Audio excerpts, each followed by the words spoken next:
হ্যাঁ শিক্ষার্থীরা, তোমরা কেমন আছো? নিশ্চয়ই ভালো আছো। আজকে আজকে তোমাদের আমি শেখাবো আবেদনপত্র পার্ট 2। এখানে কি আবেদনপত্র হবে?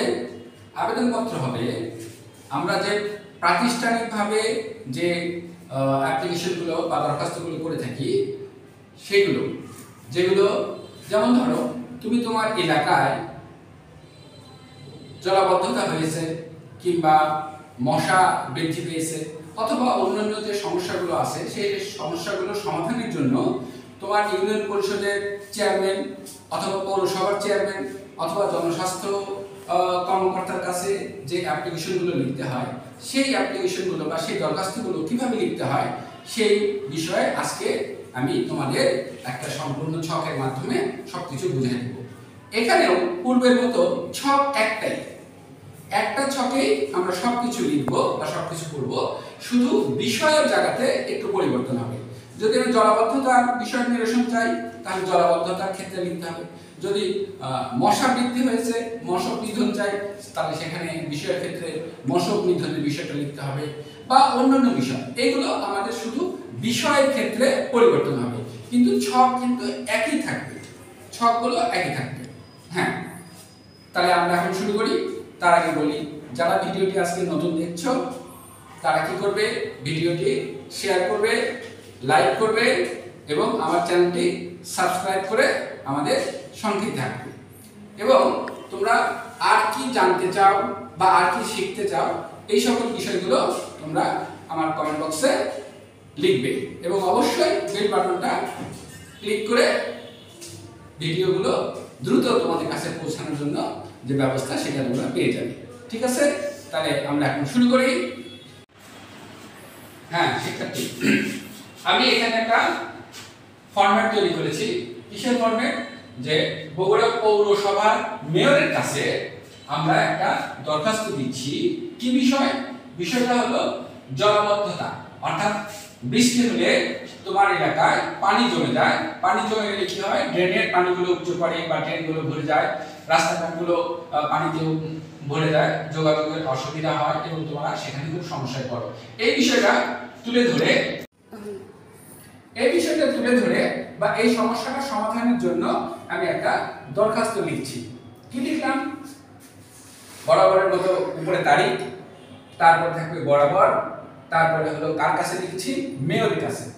তারপরে আমরা কোন মেয়র? বগুড়া পৌরসভার মেয়র, সেজন্য বগুড়া পৌরসভা বগুড়া।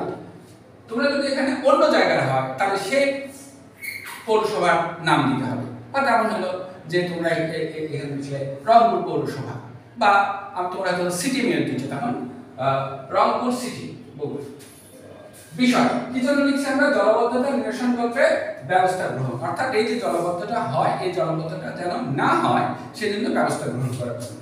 কি লিখবো? জানাও বিনীত নিবেদন। এই যে আমরা বগুড়া পৌরসভা, ধরে নিলাম তুমি 1 নম্বর এলাকার অধিবাসী বা 1 নম্বর ওয়ার্ডে, তাহলে লিখছি আমি এখানে 1 নম্বর ওয়ার্ডে বা 1 নং ওয়ার্ডের অধিবাসী।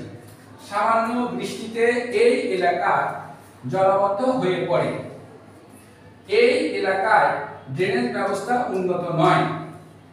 এই এলাকায় প্রায় 3000 নাগরিক বসবাস করে। জলাবদ্ধতার কারণে অনেক বাড়িতে পানি প্রবেশ করে, অর্থাৎ বৃষ্টি হলে ড্রেনের ভিতর দিয়ে বা জল ওখানে জমে যায়, সেজন্য পানি ঢুকে যায়। এছাড়া রাস্তাঘাট জলাবদ্ধতার কারণে চলাচলের অনুপযোগী হয়ে পড়ে, অর্থাৎ তোমরা হাঁটাচলা করতে পারো না, যোগাযোগ ব্যবস্থা খুব খারাপ হয়ে যায়। এর ফলে আমাদের অনেক কষ্ট হয়, বা তোমরা লিখতে পারো এর ফলে আমরা অনেক অসুবিধায় পড়ি বা অসুবিধা আমাদের হয়। অতএব বিধায় প্রার্থনা, আমাদের এলাকায় জলাবদ্ধতা নিরসন কল্পে ব্যবস্থা গ্রহণ করতে মর্জি হয়। তারপরে কি লিখতে হবে? নিবেদন। এইবার কিন্তু তোমাকে খেয়াল রাখতে হবে, নিবেদন লিখতে হবে। কেন নিবেদন করতে হবে? তুমি কিন্তু মেয়রের অনুগত নও, তুমি মেয়রের অনুগত নও, সেজন্য একান্ত বাধ্যগতটা লেখা যাবে না। এই ধরনের অ্যাপ্লিকেশনে বা দরখাস্ততে সবসময়ের জন্য নিবেদন কথা লিখতে হয়। নিবেদক এলাকাবাসীর পক্ষে। এখানে যেহেতু তোমরা আমরা লিখছো সেজন্য, এই যেখানে আমরা লিখছো সেজন্য সবার নাম তো দেওয়া যাবে না, একজন নাম দিতে হবে। কি লিখতে হবে? এলাকাবাসীর পক্ষে, অর্থাৎ ওই এলাকায় যারা বসবাস করে সেই এলাকাবাসীর পক্ষে শুধু তোমার নামটা এবং এই যে এলাকা থেকে তুমি লিখছো সেই এলাকার নামটা। এটা হলো একটা তোমার দরখাস্ত। এখন আমরা যদি বলি যে জলাবদ্ধতার কারণ ছাড়া যদি অন্য কোনো কিছু হয়, অর্থাৎ মশা বৃদ্ধি পাচ্ছে সেখানে, তাহলে আমি কি করবো? এখানে এই যে বিষয় এগুলো ঠিক থাকবে। এই যে বিষয় যে জলাবদ্ধতা নিরসন কল্পের ব্যবস্থা গ্রহণের পরিবর্তন কি করবো? যে মশক নিধন কল্পে ব্যবস্থা গ্রহণ। যদি তোমরা ওখানে বলো যে আমাদের পানি নাই, পানীয় জলের ব্যবস্থা করতে হবে, টিউবওয়েল নাই, তোমাদের টিউবওয়েল না থাকার কারণে সেই সব এলাকার মানুষেরা পানি পেত না, খাওয়ার পানি না ব্যবহার করার পানি তারা পেত না। তখন সরকারের কাছে বা স্থানীয় প্রশাসন যেখানে থাকতো সেখানে একটা দরখাস্ত করা হতো যে আমাদের এলাকায় একটা টিউবওয়েল স্থাপন করে দেন, আমরা সেখানে ব্যবস্থা। তখন এখানে লিখতে হতো যে পানীয় জলের ব্যবস্থা গ্রহণ কল্পে বা পানীয় জলের ব্যবস্থা কল্পে একটা ব্যবস্থা গ্রহণ করা। তখন আমরা লিখতে হবে জলাবদ্ধতার এই যে আমরা ওইভাবে দিতে হবে কয় নম্বর অধিবাসী এখানে এই লেখা লিখতে সামান্য বৃষ্টিতে পরিবর্তন লিখতে হবে যে আমাদের এই এলাকায় এতজন লোকের বসবাস, একটা আনুমানিক দিয়ে দিতে হবে, এতজন লোকের বসবাস, সেখানে তারা পানীয় জল না পাওয়ার কারণে তাদের খুব কষ্ট হচ্ছে। এরকম আরো কয়েকটা সেন্সিটিভ বা একটু মনে ধরে এমন কথা লিখে তোমাদেরকে এখানে করতে হবে। যে শেষে তোমাদের বলতে হবে যে আমাদেরকে এই অতএব বিধায় প্রার্থনা আমাদেরকে উক্ত সমস্যা সমাধান কল্পে ব্যবস্থা গ্রহণের জন্য মর্জি হয় বা আবেদন করছি। এটা হলো পানীয় জলের সমস্যার ক্ষেত্রে। এরকম আমরা আরো করতে পারি যে সেই এলাকায় যদি মশা বেশি হয় বা মশা ছাড়াও যদি দেখা যাচ্ছে সেই এলাকায় ছেলেপেলেদের সমস্যা হচ্ছে, ছেলেপেলেরা বিভিন্ন ধরনের জটলা করতেছে বা তোমাদের এলাকায় ধনাশক, তখন তোমাদের এখানে এই বিষয়ের ক্ষেত্রে পরিবর্তন করতে হবে। এবং এই মডেলটা এইরকমই থাকবে যে এলাকাবাসীর পক্ষে তোমার নাম, এই এলাকার নাম, নিবেদক, অতএব বিধায় প্রার্থনা, এই জায়গাটাতে তোমাদেরকে শুধু এই বিষয়ের সাথে সঙ্গতি লিখে এই বিষয়টা ঠিক করতে হবে, লিখতে হবে। তা না হলে কি হবে?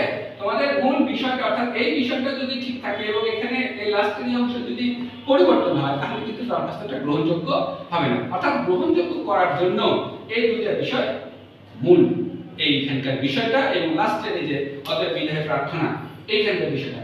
আর এই মাঝখানে আমরা দুই চার লাইন একটু বেশিও লিখতে পারি, সেন্সিটিভ বিষয়গুলো আমরা তুলে ধরে, অথবা না তুলে আমরা জাস্ট মূল বিষয়টা যেটাতে আমাদের সমস্যা হচ্ছে সেই বিষয়টা আমরা তুলে ধরব।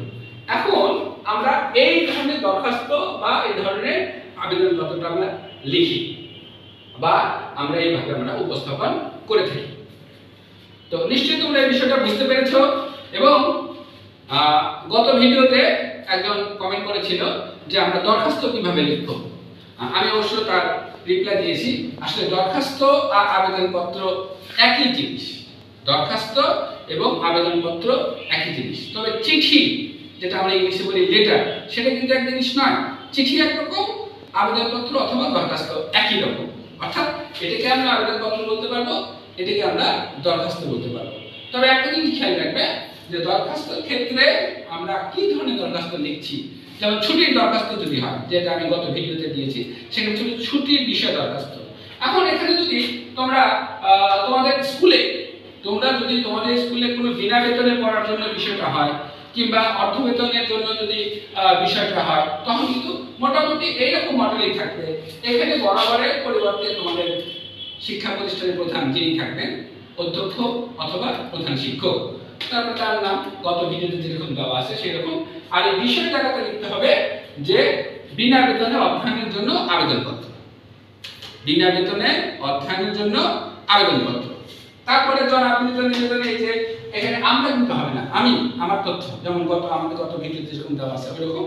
এবং ওখানে লিখতে হবে যে আমি গত ক্লাস, অর্থাৎ মনে করো তুমি অষ্টম শ্রেণী থেকে নবম শ্রেণীতে উত্তীর্ণ হয়েছো, তাহলে লিখতে হবে আমি অষ্টম শ্রেণী থেকে নবম শ্রেণীতে উন্নীত হয়েছি প্রথম হয়ে। আমার টোটাল নাম্বার এত ছিল। আমার আর্থিক অবস্থা খারাপ হওয়ার কারণে বা আমার বাবার আর্থিক অবস্থা খারাপ হওয়ার কারণে আমাদের বাড়িতে সদস্য সংখ্যা অনেক বেশি, 4 জন বা 5 জন, সেই বিষয়টা উল্লেখ করে তুমি এখানে লিখবে যে আমাকে পড়াশোনা করতে সুযোগ দিবেন। অতএব বিধায় প্রার্থনা আমাকে আর্থিক সহায়তা বা বিনা বেতনে অধ্যয়ন করে আপনার স্কুলে পড়াশোনার সুযোগ দানে বাধিত করিবেন। জাস্ট এইটুকু। আর এখানে তাহলে আপনার একটা দলগত ছাত্র এইভাবে লিখতে হবে। অর্থাৎ আমাদের অ্যাপ্লিকেশনটা মডেল এইটাই। এখানে কোনো ফরম্যাট বা আমরা যারা বলি ছক, এই ছকের কোনো পরিবর্তন নাই। তোমাদের কি বুঝতে পেরেছো? আজকের মতো আমরা এখানে এটা শেষ করব এবং তোমাদের আরেকবারও বলি, তোমরা যারা নতুন দেখছো অবশ্যই আমার এই ভিডিওটা লাইক করবে, শেয়ার করবে এবং আমার চ্যানেলটা সাবস্ক্রাইব করে বেল বাটন চাপ দিবে বা ক্লিক করবে, তাহলে আমার নতুন ভিডিওগুলো দ্রুত তোমার কাছে চলে যাবে এবং তুমি বিষয়গুলো দেখতে পারবে এবং বুঝতে পারবে। আরেকটা বিষয়, তোমরা কি ধরনের বিষয় বা কোন কোন বিষয়গুলো তোমরা জানতে চাও বা লিখতে চাও, আমাকে কোন কোন ক্লাস আর একটু নিতে হবে, সেই সব বিষয়গুলো তোমরা আমার যে কমেন্ট বক্স আছে সেই কমেন্ট বক্সে লিখে জানাবে। আমি যথাযথ তোমাদেরকে রিপ্লাই দিতে চেষ্টা করব।